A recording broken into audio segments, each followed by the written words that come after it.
नमस्कार, हमारे साथ डॉक्टर संतोष राय जी हैं। हम पहले इंटरव्यू में कोविड की बेसिक चीज़ें आपको बताई और सर से पूरी जानकारी लेने की कोशिश की। अब हम उस इंटरव्यू का दूसरा पार्ट आज हम शुरू करते हैं और सर के क्लिनिक पे हैं और सर से हम जानते हैं कि जो वर्तमान स्थिति अभी है, खास करके दिल्ली और भारत के विभिन्न हिस्सों में। सबसे पहले तो ये जानते हैं कि सर जो वर्तमान हालत है और जो आंकड़े आ रहे हैं करीबन 4 लाख के आसपास और पर डे की जो हालत है उस पर क्या कहते हैं। सर, हमारे इस शो में दूसरी बार आपका स्वागत है और हम ये चाहेंगे कि जो देश की वर्तमान हालत है इस पे कैसे विजय प्राप्त किया जाए।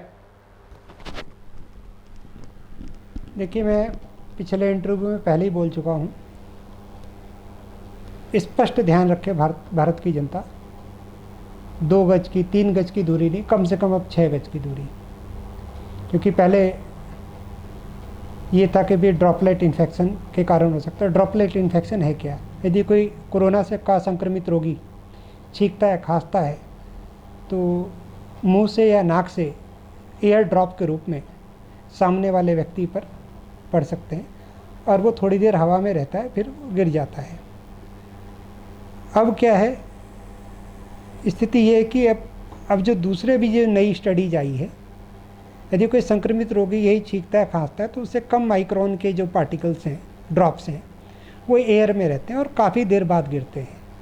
जिसका मतलब करीब 45 मिनट से 1 घंटा कोरोना वायरस हवा में रहता है और इससे हम संक्रमित हो सकते हैं।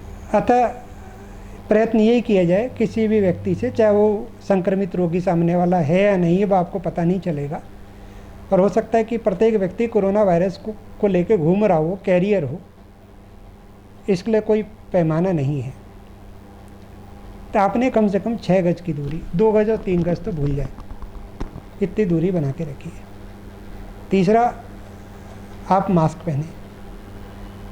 मास्क एक मास्क नहीं, डबल मास्क। पहले आप सर्जिकल मास्क पहनिए, जो कि 3 लेयर वाला मास्क है, जिसको मैंने पहना हुआ है। अब मास्क पहनने का पूरा एक सही तरीका है कि नाक ढकी हो, यहाँ तक पैक हो, और उसके ऊपर आप कपड़े वाला मास्क लगा सकते हैं ऐसे। अब कुछ लोगों को हमने देखा है, वो मास्क पहन लेंगे और वो मास्क नाक के नीचे आता है, तो ऐसा लगता है कि जैसे वो फॉर्मेलिटी पूरी कर रहे हैं। नहीं, ऐसा ना करें, इससे आपकी जान जा सकती है, आप संक्रमित हो सकते हैं। तीसरा, आप हाथ को बार बार सैनिटाइज करें।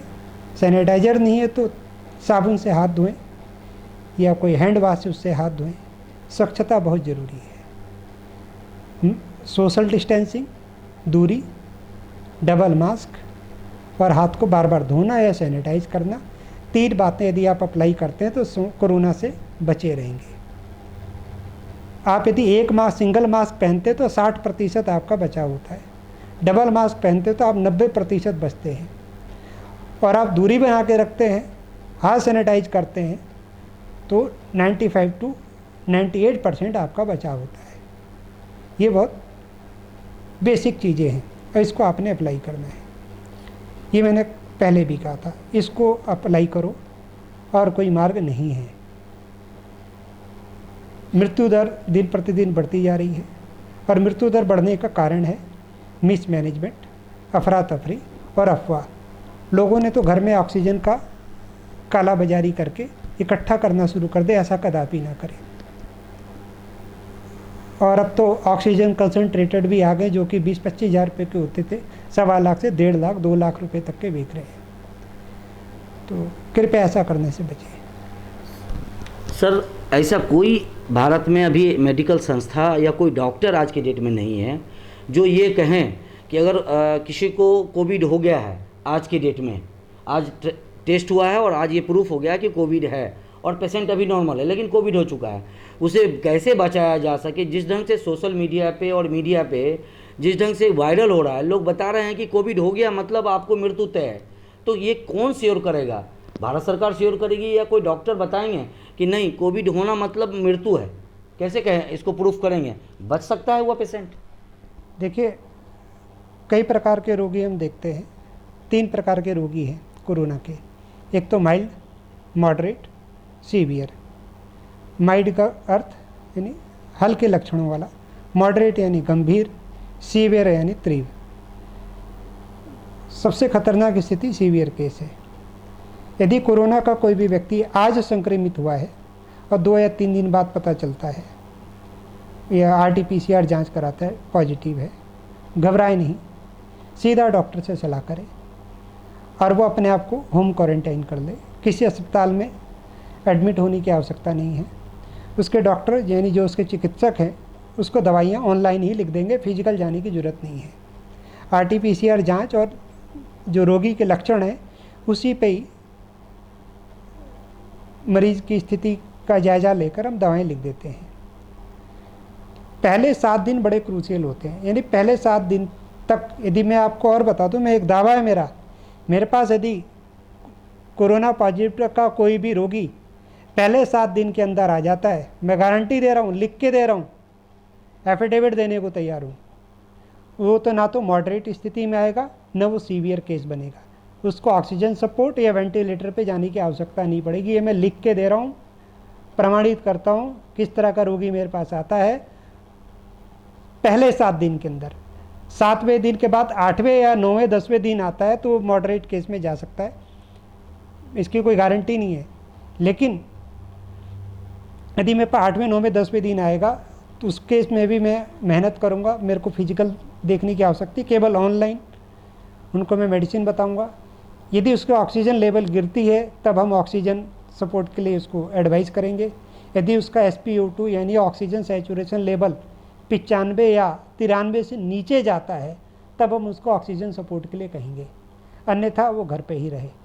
और घर पे भी ऑक्सीजन मिल जाती तो बेहतर है। यदि कहीं अस्पताल में बिस्तर नहीं मिल रहे हैं तो उसके लिए हम कुछ नहीं कर सकते, उसके लिए आप सरकार से बात करें। लेकिन मैं आपको आज भी बोल रहा हूँ, यदि आप संक्रमित हो गए अपने आप को क्वारंटाइन कर लें, अपने रिश्तेदार अपने मित्रों को बोल दें कि भाई मेरे से यदि मिले अपनी जांच करा लो, अपना इलाज करा लो और अपने डॉक्टर से ऑनलाइन संपर्क करके अपना इलाज प्रारंभ कर दो।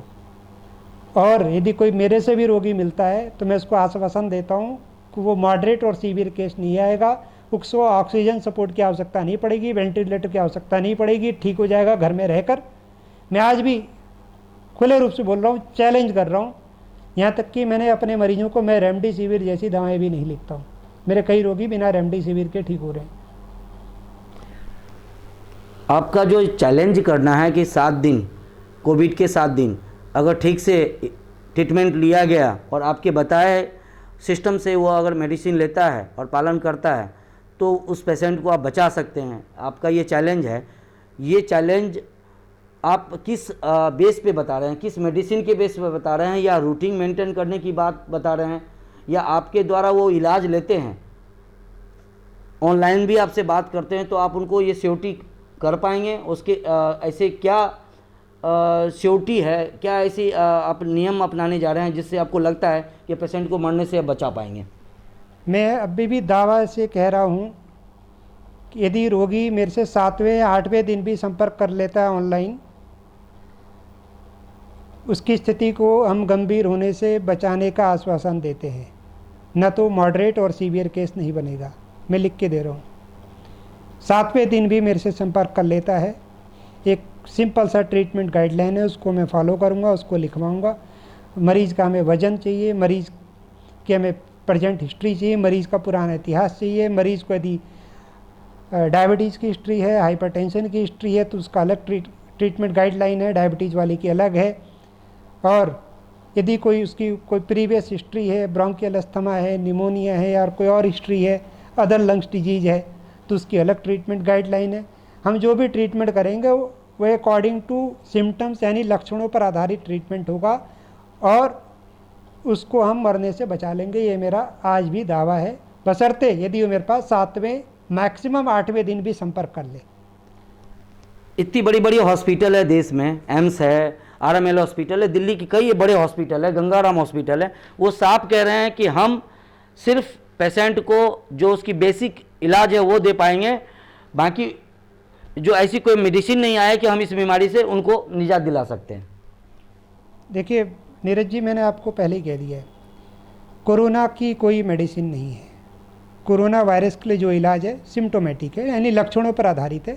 जैसे लक्षण होगा हम वैसी दवाएं लिखेंगे। अभी जो भी पिछले वर्ष जो कोरोना की पहली लहर थी, अलग अलग देशों की जो चिकित्सकों ने R&D की, अपने मरीजों को जो मेडिसिन दी, उसके अनुभव पर आधारित हम डॉक्टर लोग अपने अनुभव एक दूसरे डॉक्टरों से शेयर करते हैं कि आपने क्या पाया। हमने पिछले साल में कितने मरीजों पे हमने प्रयत्न किया। हम पूरे देश के नहीं, लंदन में, ऑस्ट्रेलिया में और अमेरिका में हमारा एक ग्रुप है, हम डिस्कशन करते हैं बाकायदा। हमें भी चिंता है इसको कैसे रोकी जाए। हमारे जो पिछले अनुभव है उनके अनुभव के आधार पे मैं बोल रहा हूँ कि यदि एक सप्ताह के अंदर, यानी 7वें 8वें दिन ही मरीज हम मेरे से संपर्क कर लेता है तो उसकी जान नहीं जाएगी, मैं लिख के दे रहा हूँ, बच जाएगा। और उसके आहार अच्छा हो। हम मरीज को सीधा बोलते थे भी पहले तुम तो आटा, मैदा, चावल बंद कर दो, आप ज्वार, बाजरा ये सब चीज़ें ले सकते हो, ग्लूटामाइन फूड कम कर दो कुछ समय के लिए, और ग्रीन वेजिटेबल्स और जूसी फ्रूट जिसमें विटामिन सी की भरपूर मात्रा हो, जिंक पर्याप्त हो उसमें। इस प्रकार का जो आपका आहार है और पोषण है वो आपको रोज़ मिलना चाहिए। ये भी एक मायने रखता है। आपकी लाइफ स्टाइल अच्छी हो, आप रोज़ एक्सरसाइज करें, ब्रीदिंग एक्सरसाइज करें, प्राणायाम करें, योगा करें, एक कमरे में रहकर आप जल्दी स्वस्थ होंगे, इसकी मैं गारंटी देता हूँ।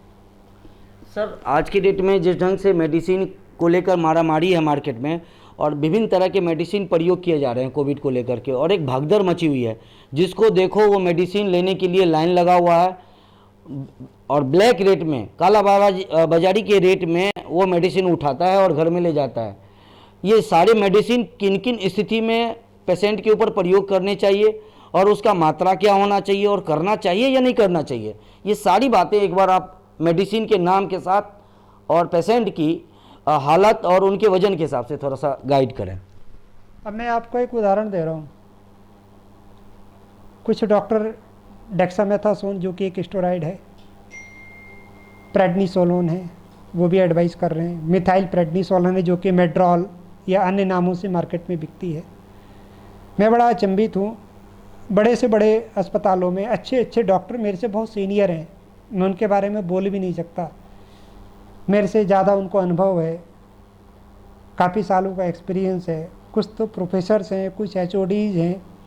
मैंने उनकी डोजेज देखी है, कोई 16 mg दे रहा है, फिर 1 घंटे बाद अगेन 16 mg।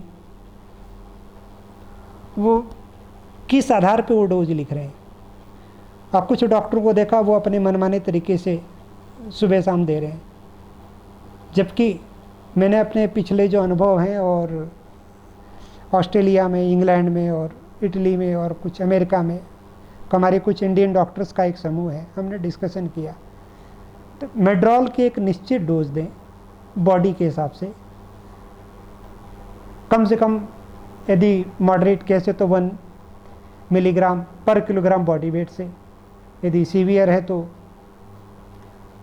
कम से कम 2 मिलीग्राम पर किलोग्राम बॉडी वेट स्टेरॉइड को दिया जाना चाहिए, जो कि एक सही तरीका है। और मरीज़ जल्दी रिकवर करेगा, मरीज़ सीवियर केस में नहीं जाएगा, हम उसको बचा सकते हैं।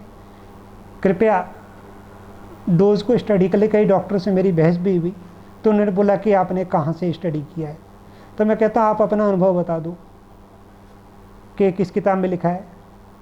लेकिन डॉक्टर भी प्रैक्टिस करते हैं, R&D करते हैं, तो वो जो एक निचोड़ जो आता है, जो विश्लेषण, एक कंपैरेटिव स्टडीज होती हैं, उसका एक्सपीरियंस और उसके अनुभव पर हम एक निश्चित डोज पे आते हैं कि ये डोज देंगे तो कम से कम रोगी को लाभ मिलेगा। और कम से कम ये ध्यान दें कि स्टेरॉइड दे रहे हैं तो आप वो वाली प्रैक्टिस भूल जाए। इस समय में इमरजेंसी देखनी आपात में क्या हो सकता है। कई बार पेशेंट का हमने देखा है कि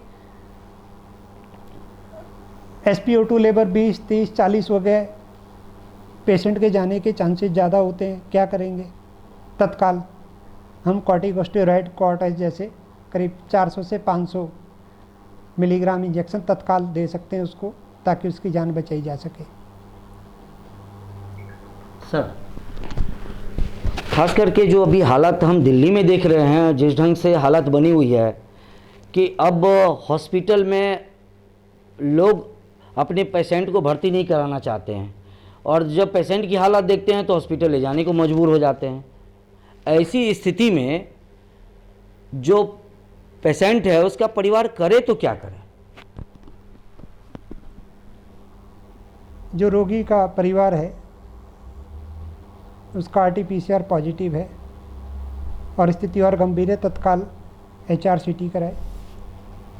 HRCT में जो रेटिंग स्कोर है, यदि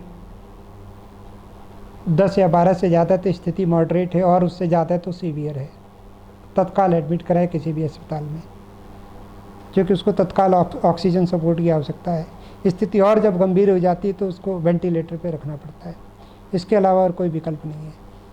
और उसका परिवार यदि स्थिति मॉडरेट या सीवियर नहीं है, तत्काल किसी चिकित्सक को दिखाए या उससे ऑनलाइन संपर्क करे और डॉक्टर की सलाह के अनुसार उसकी डाइट और उसकी जो मेडिसिन है उसको उस तरह का फॉलो कराए, और ख़ुद भी रिलेटिव्स अपने आप को क्वारंटाइन कर लें। सभी लोग RT-PCR जाँच कराएं और डॉक्टर की सलाह पूरा परिवार माने और लोगों से मिलना जुलना बंद कर दे। इसका एक ही उपाय है। सर, पिछले बार जब कोविड आया था तो ज़्यादातर सीनियर लोग इससे प्रभावित थे, लेकिन इस बार एज की लिमिटेशन सारे क्रॉस कर चुका है। देखिए, पिछली जो पहली जो लहर थी उसमें वायरस ने जब अटैक किया तो हम तो अभी प्रिपेयर भी नहीं हुए थे, सरकार भी प्रिपेयर नहीं थी। WHO ने भी भारत को गुमराह किया था। भारत को क्या, विश्व स्वास्थ्य संगठन ने पूरे विश्व को गुमराह किया, और चाइना के प्रति उसका WHO का सॉफ्ट कॉर्नर रहा। मैं इसको कोरोना वायरस न कह के चाइना वायरस कहूँगा, क्योंकि चाइना से आया है। इसके लिए कोई पॉलिटिकल नैरेटिव्स नहीं है, न कोई मैं जाके वहाँ चुनाव लड़ रहा हूँ चाइना में। ये चाइना वायरस है। हम गुमराह हुए। विश्व स्वास्थ्य संगठन के पदाधिकारियों ने पूरे विश्व को गुमराह किया। यहाँ तक कि अमेरिका के तत्कालीन राष्ट्रपति श्री डोनाल्ड ट्रंप जी ने WHO का जो फंडिंग थी वो तक रोक दी थी। तो उस समय परिस्थिति भी हम संभल गए, क्योंकि सख्त लॉकडाउन लगा, सामाजिक दूरी और लोगों में अवेयरनेस थी। लेकिन एक वर्ग भारत में ऐसा भी था, उस लॉकडाउन का उसने विरोध किया।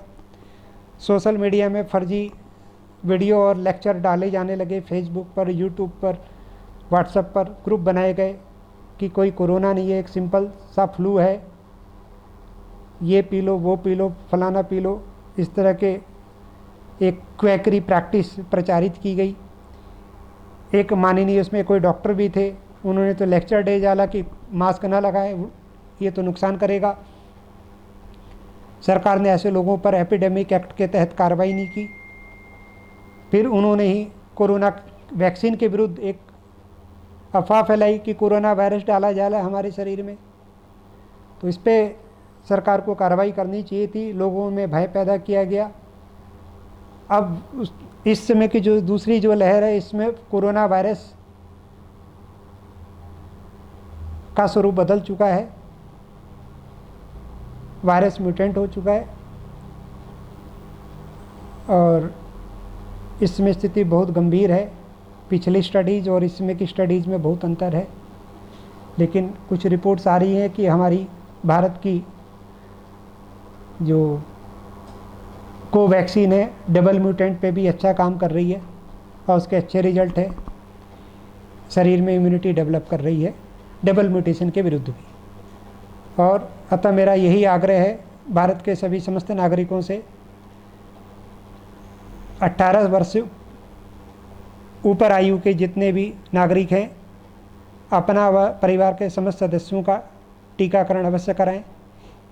यदि एक टीका आज लगेगा तो अगला टीका 4 सप्ताह बाद लगेगा, यानी 28वें दिन के बाद, और उसके बाद 2 सप्ताह तक, और यानी पहले दिन से लेकर करीब दूसरे टीके से लेकर उसके बाद 2 सप्ताह और, यानी अराउंड 45 डेज समझ लें, अपने आप को किसी बीमारी, किसी भी इन्फेक्शन से बचा कर रखें। क्योंकि जब कोरोना वैक्सीन लग जाती है तो हमारे शरीर की इम्यूनिटी गिर जाती है और शरीर में पुनः यानी इम्यूनिटी बनना प्रारंभ हो जाती है, एंटीबॉडीज बनना प्रारंभ हो जाते हैं। शरीर में इम्यूनिटी होगी तभी कोरोना वायरस से शरीर लड़ सकेगा। तो तो ये 45 दिन बड़े कुरियस होते हैं। सोशल मीडिया में काफ़ी प्रचार भी हो रहा है, दुष्प्रचार भी हो रहा है, कोरोना वैक्सीन लगने के बाद भी कोरोना हो गया। ऐसा ना कहें, जिसने कोरोना वैक्सीन लगवा ली है ना कहे कि मैं तो पहलवान हो गया हूँ, मुझे तो कोरोना नहीं आएगा। जिसने कोरोना वैक्सीन लगवा ली है 45 दिन तक धैर्य रखे, social distancing, mask, double mask, sanitiser या हाथ धोए, इसका पालन करे, अच्छा आहार ले ताकि इम्यूनिटी डेवलप हो, क्योंकि 45 दिन बाद एंटीबॉडीज़ बनना प्रारंभ हो जाते हैं, तब जाके शरीर में प्रतिरोधक क्षमता विकसित होगी। और इसके बाद भी हमें अपने आप को बचा के रखना है 45 दिन बाद भी। हाँ, यदि हमें कोरोना हो गया उस 45 दिन बाद भी, तो यदि में इन्फेक्शन होगा, मामूली एक जुकाम की तरह होगा, 2 से 3 दिन 4 दिन में हम ऐसी निकाल लेंगे। मेरे कई मित्रों को भी कोरोना हुआ वैक्सीन लेने के बाद, वो 3 से 4 दिन में ठीक हो गए अपने आप ही, क्योंकि उनके शरीर में इम्यूनिटी डेवलप हो गई थी और उन्होंने उस इम्यूनिटी ने यानी कोरोना वायरस से फाइट किया और वो कोरोना से युद्ध जीत गए। इसलिए वैक्सीन लगवाना है ताकि हम कोरोना से फाइट कर सकें। सर, एक हमारा और क्वेश्चन है कि क्या कोविड हो गया है, इसकी पहचान कैसे होगी? एक राह चलते इंसान है या हमारे घर में है या आस पड़ोस में है, उनको कोरोना है और बिना टेस्ट के उस इंसान को कैसे पहचाना जा सकता है? क्या उनके नेचर में, उनके रूटीन में, खान पान में, आँखों से या बॉडी के टेम्परेचर से पहचाना जाइए? ऐसी क्या तरीका है? क्या हम जान सकते हैं बिना टेस्ट के? देखिए, शरीर का तापमान यदि बढ़ गया है, यानी उसको फीवर है और गले में खराश है, जुकाम है, छींकें आ रही है, खांसी है, ये लक्षण कोरोना के हो सकते हैं। जबकि इस तरह के लक्षण इन्फ्लुएंजा या कॉमन फ्लू में भी होते हैं, तो उसको हम इग्नोर ना करें, वो कोरोना हो सकता है। तत्काल RT-PCR की जांच करें, पॉजिटिव आए तुरंत चिकित्सक से सलाह लें, अपने आप को होम क्वारंटीन कर लें और ट्रीटमेंट लेना प्रारंभ कर दें। लक्षण ही मैंने बता दिया, जुकाम, बुखार, गले में खराश, खांसी। ऐसी स्थिति में मेडिसिन क्या ले इंसान घर पे? स्वतः इलाज ना करे, अपने किसी भी नज़दीक चिकित्सक से सलाह लें, क्योंकि चिकित्सक लक्षणों के आधार पे ट्रीटमेंट देगा। कई लोगों को मैंने देखा व्हाट्सएप पे ट्रीटमेंट घूम रहे हैं और वो उसी को कॉपी पेस्ट करके ले रहे हैं। ऐसा ना करें, क्योंकि इलाज इसका लक्षण पर आधारित है। डॉक्टर लक्षणों को देखकर मेडिसिन लिखेगा। मौसम, टेम्परेचर जो अभी बदलाव आ रहा है, धूप ठंड हो रहा है, ये भी सर्दी खांसी का एक कारण हो सकता है? जी नहीं, मतलब अभी सर्दी खांसी मतलब कोविड है? कोविड है। और सर, अगर संपर्क ना कर पाए तो तत्काल परहेज वो क्या करे? आदमी, वो इंसान क्या करे? वही इमरजेंसी में बहुत सारे कोविड केयर नंबर हैं, उन पे वो संपर्क कर सकता है। दिल्ली सरकार के, केंद्र सरकार के और किसी भी राज्य अपने ऑन कस्टमर केयर उनके खुले हुए हैं, उन पर तत्काल संपर्क करें। किसी भी, सबके पास में मोबाइल है, फ़ोन पे तो संपर्क ले ही सकता है कि क्या करें। उनको उनके डॉक्टर साहब इलाज बता देंगे, उसको प्रारंभ कर दें। सर ने काफ़ी डिटेल में बहुत सारी बात रखी। सर से आज हमारी दूसरी बार बातचीत है और आज हम कुछ खास अलग तरह की जानकारी लेने की कोशिश किया है जो आप तक हम लेके आ रहे हैं। हम थर्ड राउंड में कुछ और क्रिटिकल मामले को लेकर के आएंगे जो बार बार शक्ल बदल रहा है बीमारी का, उस पर हम बात करेंगे। और आज के लिए हमने बहुत सारी जानकारी सर से ली है और सर हमारे आज आपके लिए उपस्थित हुए हैं और कुछ और जानकारी हम सर से फिर से ले रहे हैं। सर, यदि कोई भी रोगी कोरोना से संक्रमित है, मेरे से इस नंबर पे व्हाट्सएप के जरिए संपर्क कर सकता है जी। 9873488679 शारदा पीठ केयर के नाम से है। 9873488679 इस नंबर पे व्हाट्सएप पे संपर्क कर सकता है। कहीं भी हो, विश्व के किसी भी कोने में, हम उसको तत्काल सहायता दे सकते हैं फ़ोन के द्वारा और वो ठीक हो सकता है, बशर्ते कि उस गाइडलाइन का पालन करें।